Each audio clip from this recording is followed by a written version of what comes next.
За энэ Галбанга сургалтын төвийн талаараа ер нь хэзээ байгуулагдав? Манай сургалтын төв 2011 оны 6 сарын 10-нд хийгдэж гисэн байгаа. Манай сургалтын төвийн гол зорилго бол Монгол хүүхдүүдэд Монгол ардынхын доо хөгжүүлэн дуулах юм зорилготой.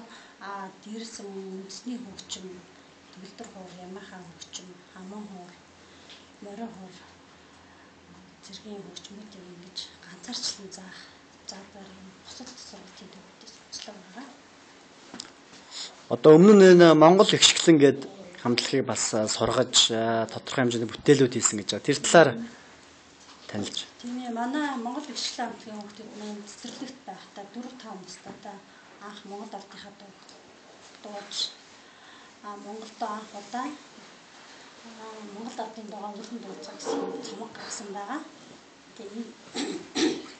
Ийм цамаг гаргаснаар одоо Монгол хүүхдүүд ардын дуугаа таньж мэдэж зөв дуулж сурах юм боломж манай хүүхдүүд бол уран тэрэг гаргаж өгсөнд маш их баярлж байна тийм аа.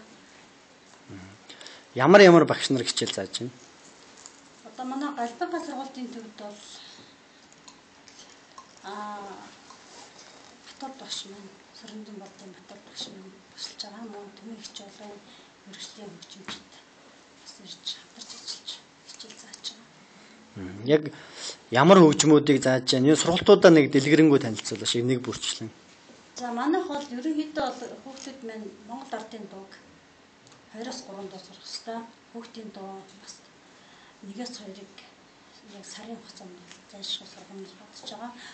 Мөн дээрээс нь хүүхдүүд өөрийнхөө сонирхсон хөгжмийг сонгоод тэр хөгжмөн дээр ямар нэгэн дуу гэж зөв тоглож сурах юм боломжийг нээж өгч байгаа.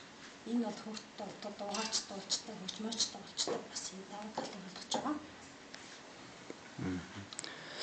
Ер нь одоо дуу хөгжмийн хичээлээс яг юугаараа ер нь илүү ялгаатай давуу гэж бодож байгаа энэ төвөө. Ер нь сургалтын төвөө маань давуу тал бол ганцаарчлсан сургалт байгаа. Хүүхдээ ганцаарчилж яг хоолойны өнгө, хоолойны дасгал хийхээс эхлүүлээд хэдэн төрлийн дасгал хийх. Мөн хөгжим дээр бол хурууны дугаар, гарын байртал ямар байх вэ? Энэ бүгдийг анхан шатнаас нь зааж байгаагаар бас онцлогтой. Ер нь л одоо сүүлийн үед үндэсний зүйл гэдэг зүйлийг их ярьж ш даяарчлалын нийгэмд тийм ээ үндэсний үнэт зүйл гэдэг. Тэгэхээр бас ийм өв соёлоо таниулах гэдэг маань бас олон талын ач холбогдолтой байгаа хэл та. Та бүхэн ер нь энэ талаар ямар одоо зорилго агуулж төвөө ажиллаулж байна? Соёл хүмүүжлийн хувьд ч юм уу өв соёл таниулах, танин мэдхүйн талаас хүүхдүүд хөгжих хүмүүжих талаас ч юм ямар ер нь даваа талууд ач холбогдолтой гэж үзэж байгаа юм.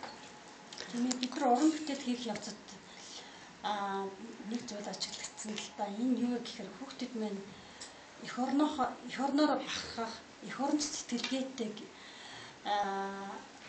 тэгээд хамтаж үндэснийхээ хувцаар гоёж ингэж бас харагдаж байгаа юмас Монгол хүүхдүүд ямар байх ёстой гэдэг манай хамтлагийн хүүхдүүд харуулж чадж байгаа мөн манай сургалтын төвийн хүүхдүүд бас яг энэ зарчмаар ч юм уу ингэж ийм байдлаар хичээлнэ.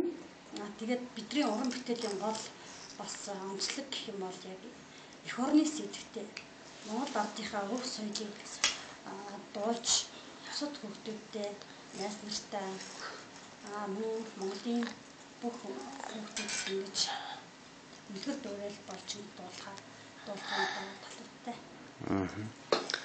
Ер нь одоо ардын хөгжим, ардын урлаг, үндэсний урлагаа сонирхож байгаа эцэг эхчүүд хүүхдүүдэд хандаж одоо та юу гэж хэлмээр байна багшийн хувьд? Миний хувьд бол манай хамтлагийн болоод манай сургалтын төвийн гол өрөө маань Монгол ардын дуугаа хөгжлөн дуулцгаая гэсэн юмраатай байгаа. Тэгээд бусад хүүхдүүдэд таньж хэлэхэд Монгол хүүхэд бид нар Монголдо төрснөөрөө монголоор бахархаж монгол сэтгэлгээтэй аюул сайхан юм үндэснийхээ хувцсыг өмсөд ардынхаа дуудаад явхад маш сайхан сэтгэл төрдөг юм аа. Тэгээд хүүхдүүдээ манай төв тандаараа бид нартай хамтарч ажиллаараа эцэг эхчүүдээс урьж байна. Бас манай төв таньснаар бас хүүхд маань өөрийн гэсэн урын сантай хөөрхөн дуулцдаг хөгжмөө тоглолцдог ийм чадвартай болгож гаргана, чанартай сургалт хөтөж байна гэж хэлмээр. Өөрийгөө та нэг танилцуулаач. Ер нь хэдэн жил багшилж байна? Ямар шавнар төрүүлв? За би боловсролын байгууллагад 19 дэх жилдээ багшилж байна. Тэгээд тэрнээс сүүлийн 13 жил бол сургуулийн өмнөх боловсролд багшилж байгаа.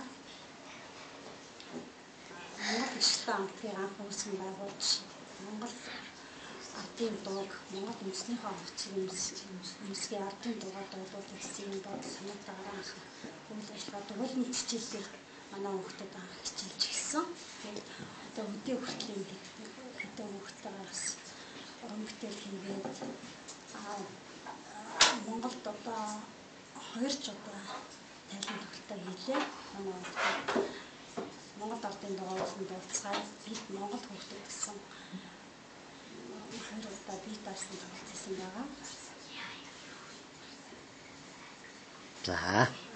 За тэгээд ийм сайхан үйл ажиллагаа явуулж одоо өсвөр үе хүүхдүүдэд маань үндэсний үнэт зүйлийг таниулах бас бодлоготой үн цэнтэй ажил хийж байгаа танай хамт олноор одоо бахархаж байна. Амжилт хүсье. За баярлалаа.